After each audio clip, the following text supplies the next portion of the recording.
Have you ever been betrayed, hurt by someone you trusted, disrespected in a way that made your blood boil? It's human nature. The first thing we want to do is fight back, prove a point, make them feel what they made us feel. But what if I told you? The strongest revenge isn't loud, isn't angry, and doesn't come from confrontation. The ancient Stoic philosophers had a different answer, one that flips the script entirely. To them, true power wasn't about getting even, it was about getting better. They believed the greatest revenge isn't punishment, it's progress, it's rising above.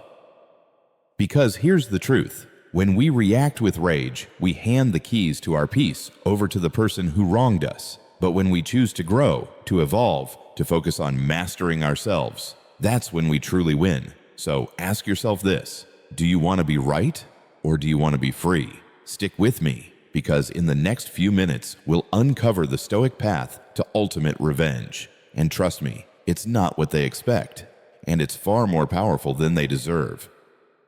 When someone hurts you, they're not just looking to damage your heart. They're hoping to own your reaction. They want to see you break, lash out, lose control, because in that moment, they win. But here's where Stoic wisdom flips the game. Marcus Aurelius, Roman emperor and philosopher, said, "The best revenge is to be unlike him who performed the injury." Think about that for a second. What if the most powerful move you could make is no move at all? Indifference isn't weakness, it's power. It's standing still while they throw fire and realizing you're flame-proof.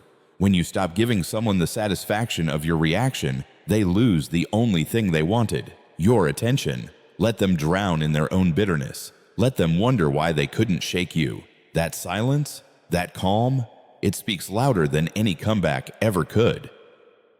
So next time someone tries to pull you into their chaos, smile, breathe, and walk away.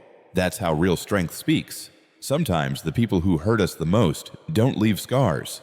They leave doubt. Doubt that we're good enough. Doubt that we'll ever make it without them. And it's tempting to prove them wrong with words, with anger, with confrontation. But Stoicism teaches something better, something quieter, something far more powerful. Let your success do the talking. Every step you take toward growth, every small win, every time you rise when they expected you to fall, that's your response.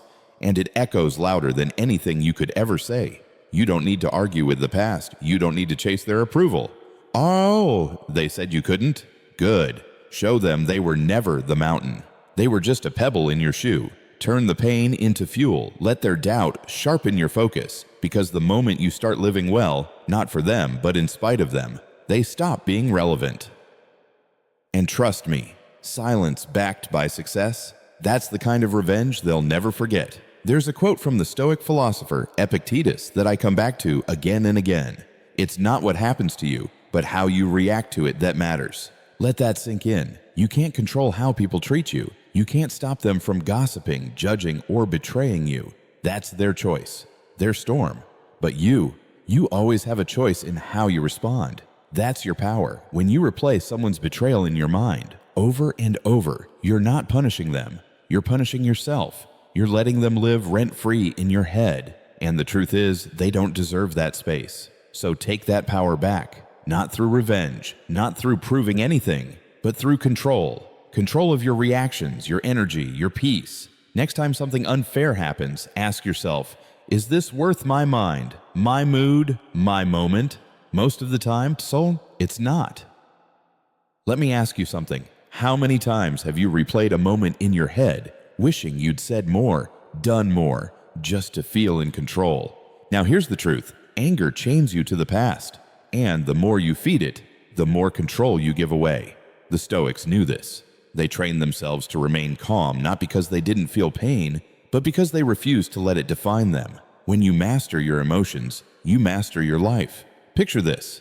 Someone insults you, spreads lies, tries to pull you down. But instead of reacting, you respond with stillness. Not cold, not weak, just free. And that silence, that calm, that's power most people never learn to hold, because the less you care about what doesn't serve your peace, the stronger you become. Let them shout. Let them spiral. You rise quietly, steadily, completely in control. You want the ultimate revenge? Don't scream, don't fight, don't prove, just live so well. They fade into irrelevance. That ex who said you'd never be happy without them, that boss who overlooked you, that friend who betrayed your trust, they expected you to break, but instead you built. The most powerful comeback isn't loud. It's a life so full, so joyful, so purpose-driven, that those who once hurt you become nothing more than a blurry shadow in your rearview mirror. And that's the beauty of Stoicism. You don't seek revenge to destroy others. You rise so high, their opinions can't even reach you. So stop rehearsing their words. Stop measuring your worth through their rejection.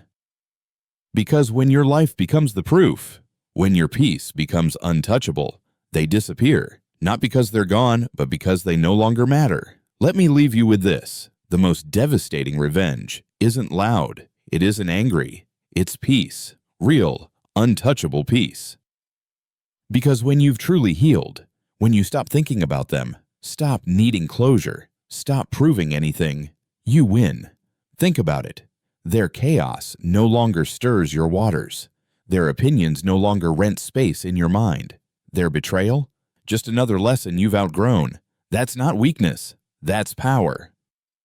Because nothing unsettles those who tried to break you more than your silence. So if you're wondering whether you've moved on, here's the test. Can you think of them and feel nothing? If yes, congratulations. You didn't just survive, you conquered, and you did it the Stoic way. Not by defeating them, but by rising beyond them. Now I want to hear from you. Have you ever stood face to face with the urge to strike back? That moment when someone betrayed you, disrespected you, and you just wanted to make them feel what you felt. What did you do instead? Drop your story in the comments.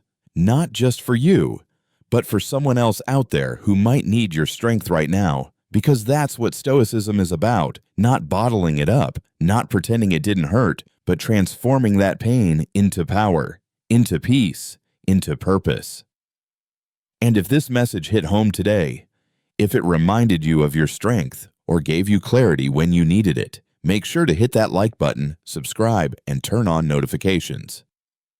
Trust me, what's coming next, you won't want to miss. Until then, stay grounded, stay calm, stay strong, stay stoic.